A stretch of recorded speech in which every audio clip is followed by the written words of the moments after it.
A administração Trump cancelou a cúpula de Budapeste.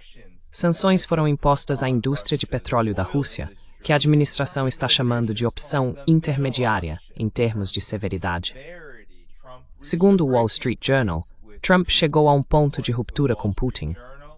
Essas novas sanções têm como alvo específico as empresas de energia Lukoil e Rosneft, e representam o mais recente esforço para encerrar a guerra entre Rússia e Ucrânia, de acordo com a administração. Vladimir Putin respondeu imediatamente às sanções, dizendo: "Agora, sobre as novas sanções, nada de novo aqui. Claro que são sérias para nós, isso é evidente."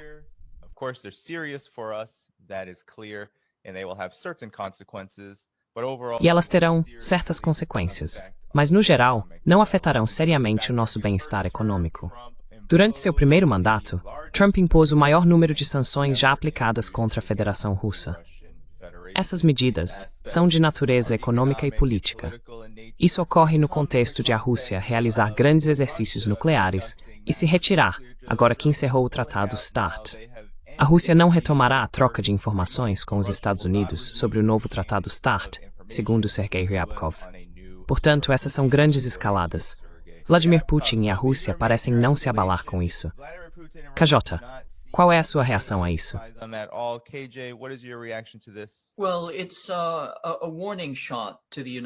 Bem, é um tiro de advertência aos Estados Unidos, já que os Estados Unidos percebem que não podem vencer sua guerra contra a Rússia. Essencialmente, trata-se da totalidade da OTAN e dos Estados Unidos lutando contra a Rússia. Estamos nos aproximando do desfecho e está ficando muito claro que o jogo vai terminar em uma direção muito específica, a de que a Rússia vai vencer. Então, os Estados Unidos estão tentando fazer uma escalada horizontal por meio de sanções energéticas cada vez maiores. Mas também, o plano de contingência, e esse é sempre o plano de contingência dos Estados Unidos, é a escalada nuclear. Em particular, com Elbridge Colby, que vem falando há pelo menos uma década sobre a necessidade de integrar de forma contínua armas nucleares táticas à doutrina de guerra, a Rússia está enviando uma mensagem dizendo: "Não permitiremos isso. Não vamos tolerar uma escalada para o nível nuclear." E certamente, armas nucleares táticas serão consideradas um ataque estratégico. Acho que essa é a principal mensagem sendo transmitida neste momento.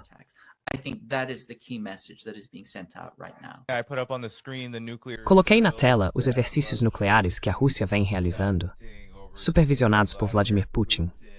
Isso também ocorre no momento em que Rússia, China e Irã afirmaram que as restrições do Irã sobre armas nucleares agora acabaram, porque o JCPOA foi encerrado pelos Estados Unidos.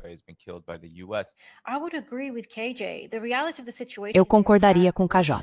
A realidade da situação é que a Rússia, assim como a China e o Irã, estão enviando uma mensagem forte. Eles estão se preparando e se apresentando como militarmente capazes e prontos para confrontar o Ocidente por quaisquer meios necessários. Mas ele também está enviando uma mensagem de que é isso que vocês terão de enfrentar, se não, basicamente, recuarem ou aprenderem a cooperar. O que é algo que os Estados Unidos realmente não conseguem fazer. Também direi, de forma interessante, que não acho que a Rússia esteja necessariamente, neste momento específico, preocupada com as sanções.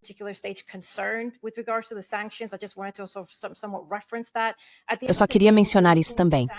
No fim das contas, quando olhamos para as sanções, elas vão afetar principalmente a União Europeia, os mercados europeus, que já estão praticamente paralisados e destruídos neste momento. Quero dizer, eles já tinham reduzido as importações de petróleo da Rússia para cerca de 3% de qualquer forma. Então, sancionar esses 3% provavelmente vai afetar a Hungria e a Eslováquia, que ainda estavam importando, assim como, em menor grau, a Grécia e a Espanha, entre outros países.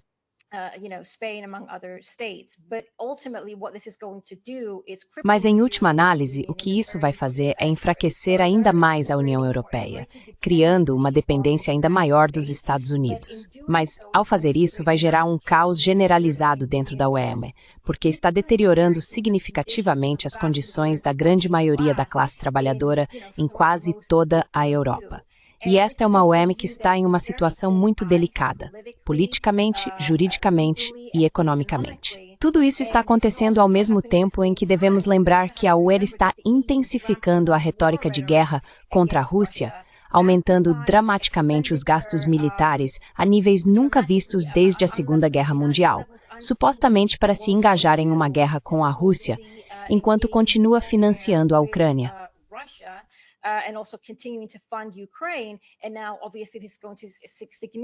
E agora, obviamente, isso vai impactar significativamente a economia deles e também criar divisões adicionais entre os estados da União Europeia, suas posturas específicas de política externa e o modo como a UE funciona como um todo. Então, quero dizer, isso é apenas um resumo geral dos efeitos que as sanções vão ter, que basicamente serão nulos. Não vai afetar a Rússia. Mas, ao mesmo tempo, a Rússia ainda está enviando uma mensagem, porque consegue ver como o panorama geral se desenha. É uma preparação para a guerra. E eu concordo com o KJ aqui que o Ocidente e a OTAN simplesmente não podem vencer. Posso entrar um pouco mais nesse ponto depois. A reação de Donald Trump aos comentários de Vladimir Putin sobre as sanções. O presidente Putin basicamente disse hoje que a Rússia é imune às sanções dos Estados Unidos. Ele afirmou que isso não afetaria a economia russa de forma significativa. Fico feliz que ele se sinta assim. Isso é bom. Eu te aviso sobre isso daqui a 6 meses, tá bem?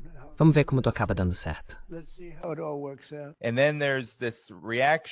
Então, há essa reação da Bloomberg. No entanto, não está claro se o fluxo do oleoduto será realmente afetado pelas sanções, devido à natureza de governo para governo do projeto. Basicamente, a relação entre a Rússia e a China, por meio dessas empresas, a Rosneft e a estatal China Petroleum Corporation. Claro, eles não comentaram. Eles não estão comentando sobre isso. Mas há muitas evidências que sugerem que ninguém está realmente preocupado do lado sancionado. Rússia e seus parceiros. Com sua avaliação, KJ?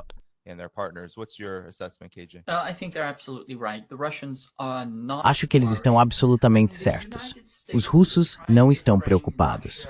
Quero dizer, os Estados Unidos tentaram retratar a Rússia como um posto de gasolina com pretensões, e que no momento em que você ataca o gás deles, o país vai desmoronar. Bem, isso se baseia em várias suposições. Uma delas é que se trata apenas de um posto de gasolina. Certamente não é. A Rússia é uma potência industrial, uma potência em recursos, uma potência energética e tem desenvolvido de forma constante sistemas financeiros em cooperação com a China, que lhe permitem, primeiro, contornar as sanções financeiras dos Estados e, segundo, contornar os pontos de estrangulamento controlados pelos Estados Unidos.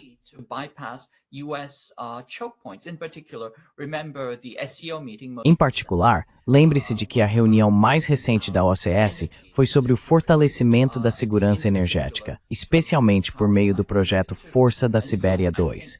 Portanto, acho que os russos não estão preocupados. Eles têm relações sólidas com a China e com outros países do sul global.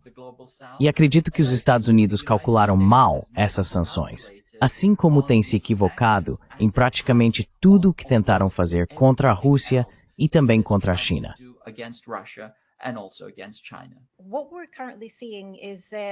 O que estamos vendo agora é que China, Irã e Rússia entendem que o Ocidente está pressionando por uma guerra, seja diretamente por meio da OTAN e da Rússia, mas também veremos uma escalada com o Irã.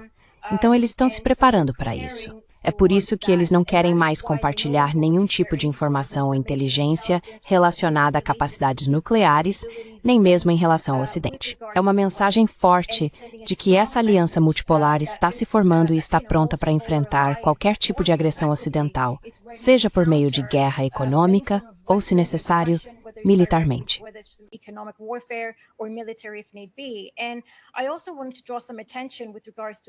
Eu também queria chamar a atenção para o que está acontecendo com o Irã. Acho que no último mês vimos que os mecanismos de snapback foram acionados. Isso foi uma ordem direta dos Estados Unidos aos países do E3 como uma forma de exercer pressão econômica e política sobre o Irã, essencialmente para forçá-lo a voltar à mesa de negociações com os Estados Unidos, ou correr o risco de uma nova onda de guerra contra ele.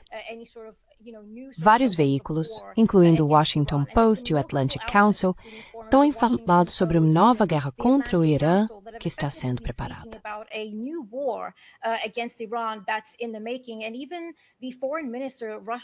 Até o ministro das Relações Exteriores da Rússia, Lavrov, veio a público e afirmou que, com base em suas próprias fontes, ataques contra o Irã são muito prováveis. O Washington Post falou especificamente sobre como o Ocidente está considerando uma nova guerra de baixa intensidade contra o Irã, semelhante ao que, digamos, Israel vem fazendo, por assim dizer, com os palestinos.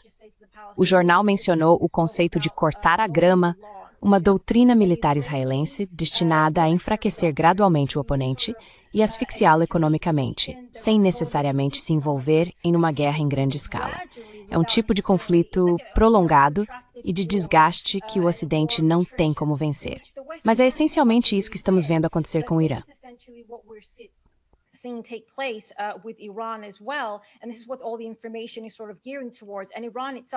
E é para isso que todas as informações estão apontando. O próprio Irã está se preparando ao firmar um novo acordo com a China, no qual vai receber armas avançadas e sistemas de defesa aérea em troca de petróleo. Ao mesmo tempo, entrou em novas compras militares com a Rússia, especificamente caças, para se preparar para a guerra que está por vir contra o Irã. Então é possível ver que Rússia, China e Irã entendem que estão se preparando para um confronto militar com o Ocidente. Pode ser em momentos diferentes, mas todos estão se preparando para isso.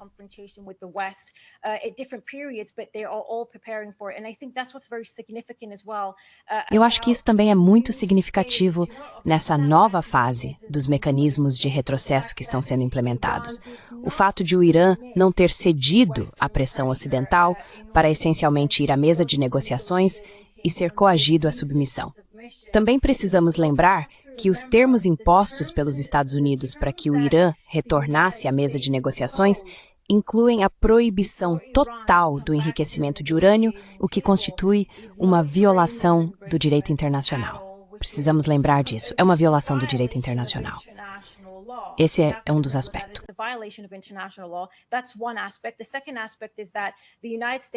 O segundo aspecto é que os Estados Unidos exigiram que o Irã lhes permitisse acesso completo às instalações nucleares, poder entrar no Irã, para citar Trump, e fazer o que quiserem, levar o que quiserem e destruir o que quiserem. Portanto, estamos falando de uma nova colonização do Irã, de forma bastante direta. Ao mesmo tempo, eles também falam, é claro, sobre o Irã ter que interromper qualquer tipo de aliança militar ou apoio a qualquer um de seus chamados proxies, ou o que o Ocidente chama de proxies, dentro da região. E, obviamente, tudo isso é simplesmente inaceitável para o Irã. Eles estão tentando usar coerção econômica. É isso que estão fazendo. Mas, em vez de se submeter, o Irã está dizendo não.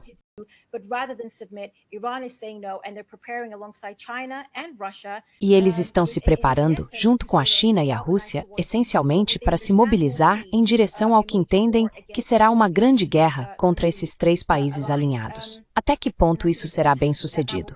Bem, essa é outra história. Será altamente mal sucedido. Mas sim, é uma escalada severa na direção do que o Ocidente busca alcançar, que é guerra e destruição para preservar sua própria hegemonia, explorar novos mercados e explorar esses mercados em busca de lucros de curto prazo, o que no fim acabará desmoronando sobre si mesmo.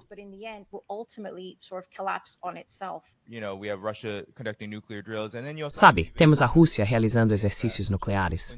E também temos, inclusive, o Responsible Statecraft, que faz parte do Quincy Institute, falando sobre como Rússia, China e Irã informaram as Nações Unidas que não apenas não consideram as sanções de retorno automáticas legítimas e não irão segui-las, mas que as restrições nucleares agora estão completamente suspensas.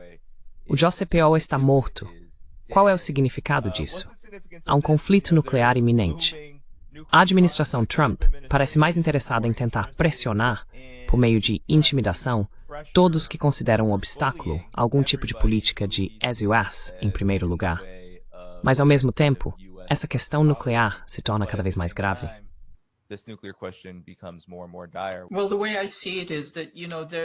Bem, do jeito que eu vejo, sabe, há uma espécie de desespero começando a se instalar dentro do governo. Eles estão se perguntando, que opções nós temos? E a opção de último recurso é sempre a guerra nuclear. Isso certamente já aconteceu antes. Foi considerada durante a Guerra da Coreia, foi usada durante a Segunda Guerra Mundial e certamente foi cogitada durante o Vietnã. Os franceses até queriam que os Estados Unidos usassem armas nucleares táticas e assim por diante. Então estamos diante de uma situação em que a opção nuclear existe, é algo que está sobre a mesa. E se você se lembra, Donald Trump disse durante seu primeiro mandato, eu tenho essas armas nucleares, por que não posso usá-las?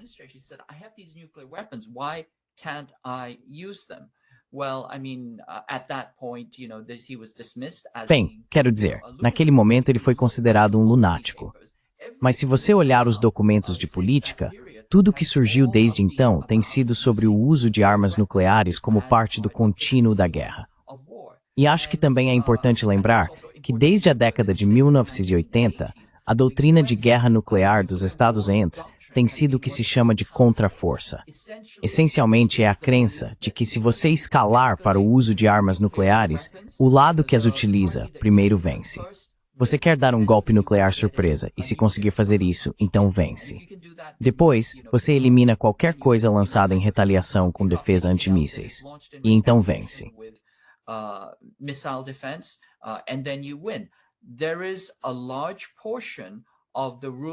Há uma grande parcela da elite imperial dominante que acredita que as armas nucleares são o caminho a seguir. Vemos isso, por exemplo, na Guerra da Ucrânia, onde os representantes ucranianos estavam atacando diretamente o arsenal estratégico da Rússia, a base de bombardeiros estratégicos. Quando levamos esses fatores em consideração, o que vemos é que a Rússia está exercendo sua tríade nuclear e enviando a mensagem da forma mais clara possível. Não pense que pode realizar um ataque de contraforça impunemente. Isso não será aceitável. Eles estão tentando transmitir a mensagem de que é preciso, digamos, cair em si e realmente entender que a dissuasão nuclear ainda é válida, apesar da sua teoria de loucos ou da doutrina de contraforça.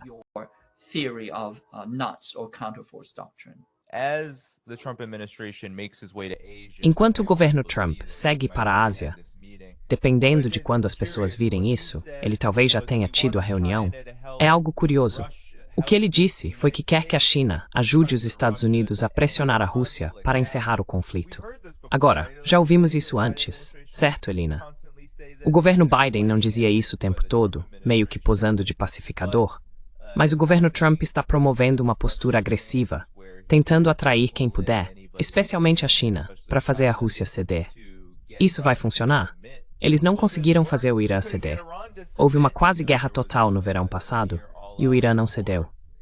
Agora querem que a China faça a Rússia ceder.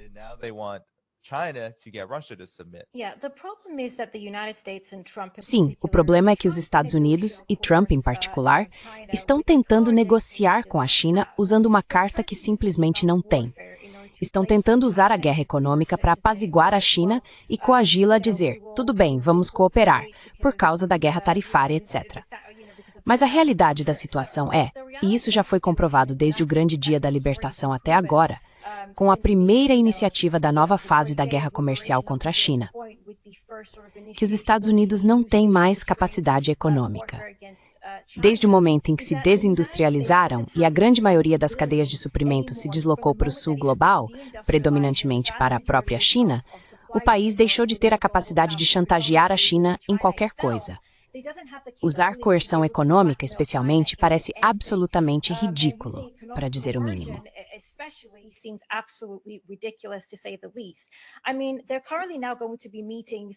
Quer dizer, eles agora vão se reunir supostamente para tentar chegar a algum tipo de acordo com a China. Acho que as negociações começam hoje. E, obviamente, a China também está usando seus metais de terras raras, sobre os quais tem um monopólio, produz algo em torno de 61% dos metais de terras raras e processa cerca de 92%. Isso é essencial para os Estados Unidos, que tentam travar guerras ao redor do mundo contra adversários incrivelmente poderosos, mas carecem de mísseis, artilharia e sistemas de defesa aérea para realmente se engajar em combates. E como não tem uma indústria, porque dependem dos países do sul global, tendo, como eu disse, exportado a grande maioria de suas indústrias e cadeias de suprimentos, esse é basicamente o modus operandi de como o capitalismo funciona. considerando que os Estados Unidos se tornaram agora um país de capitalismo financeiro.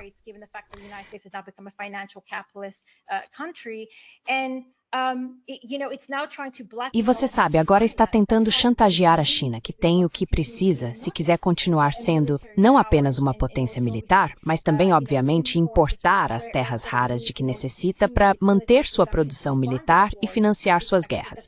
Acho que nem sequer tem mais capacidade industrial para isso. Mas também precisa desses metais de terras raras para sua IA. E você sabe, o Vale do Silício depende deles para preservar seu chamado status de líder em tecnologia. O que já não é necessariamente o caso, como foi publicado recentemente pelo New York Times. Eles chegaram a dizer que o Vale do Silício olha para a China com inveja, meio que provando que uma economia estatal pode produzir de forma mais eficiente do que uma movida pelo lucro, como a dos Estados Unidos.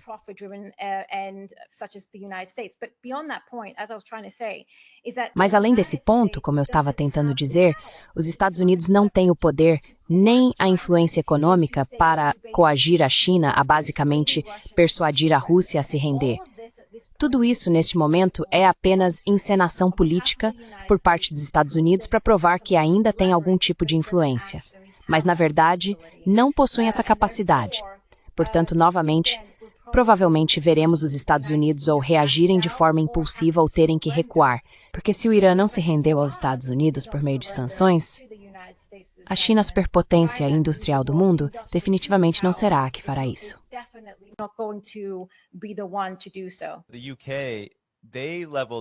O Reino Unido impôs sanções antes mesmo do governo Trump, especificamente contra essas duas gigantes russas do setor de petróleo. Os britânicos aplicaram sanções petrolíferas à Rússia para aumentar as tensões e mirar, porque é isso que estão fazendo, nos países do BRICS, principalmente China e Índia. Eles estão tentando, e aparentemente fracassando, fazer com que esses países parem de negociar com a Rússia, parem de comercializar petróleo russo. E o que a China fez em resposta a essas sanções britânicas foi basicamente dizer: nós vamos continuar negociando com a Rússia. Então, o que há de diferente aqui? Parece que realmente não há nada que os Estados Unidos ou o Ocidente coletivo possam fazer para impedir que a Rússia, ou a China, ou o resto do mundo continue comercializando petróleo russo. E vale lembrar que a União Europeia, que disse que vai sancionar o gás russo, nem sequer consegue fazer isso por pelo menos mais um ano. É como se estivessem apenas empurrando o problema com a barriga. O que você acha dessa situação?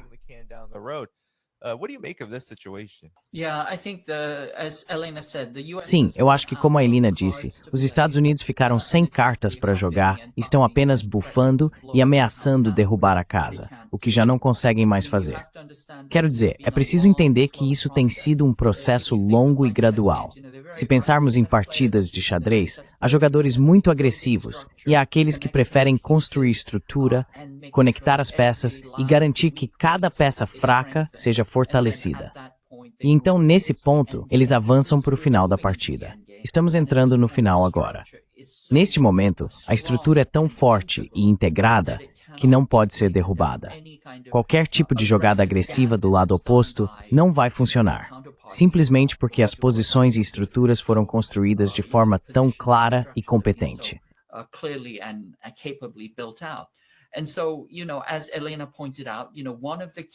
E assim como Elina destacou, um dos principais movimentos que a China fez, e que realmente é uma jogada de poder, é o controle sobre os elementos de terras raras. Voltando um pouco à ciência básica, os elementos de terras raras são o grupo dos lantanídeos, ou grupo dos lantanoides. São 15 elementos com qualidades muito específicas e raras, especialmente relacionadas ao magnetismo, à luminescência e a outras propriedades metálicas dos lantanoides. Tenho dito há muitos anos que quando os Estados Unidos impuseram sanções tecnológicas à China, especialmente sanções sobre chips, previ que a China seria capaz de superá-las muito rapidamente, porque a tecnologia evolui.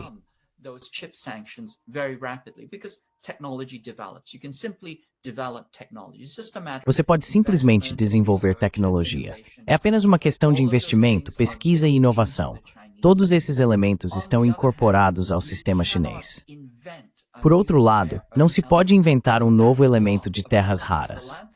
Esse grupo de elementos, os lantanídeos, é fixo. Você não vai mudar as estruturas eletrônicas e inventar novos elementos. Isso é algo praticamente definido. E a China vem desenvolvendo elementos de terras raras desde a década de 1970, desde 1972. E teve primeiros ministros que eram engenheiros e cientistas especializados em terras raras. Eles entenderam há 50 anos que isso seria estrategicamente importante.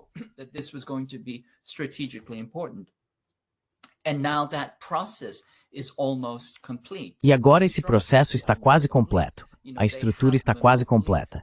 Eles têm um monopólio sobre o refino de elementos de terras raras, e é o processo de refino que realmente representa a parte desafiadora. Como muitas pessoas já apontaram, os elementos de terras raras não são realmente raros. Você os tem nos dentes. Toda vez que faz uma omelete, há elementos de terras raras nela. O problema é que seria preciso fazer muitas omeletes, ou moer muitos dentes, para obter elementos de terras raras em quantidade suficiente para usá-los de forma significativa. E foi exatamente esse o problema que a China resolveu.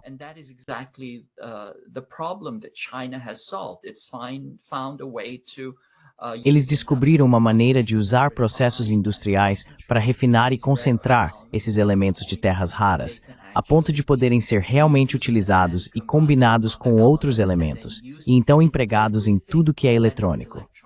Tudo desde a década de 1960 em diante, na verdade todo o campo da eletrônica, depende fortemente dos elementos de terras raras. Sabe, as pessoas acham que se trata de silício. Sim, o silício faz parte disso, o galho faz parte disso, mas são realmente os elementos de terras raras, as substâncias que tornam a força eletromagnética manipulável e transdutível, que deram origem à tecnologia moderna, a tecnologia da informação e comunicação.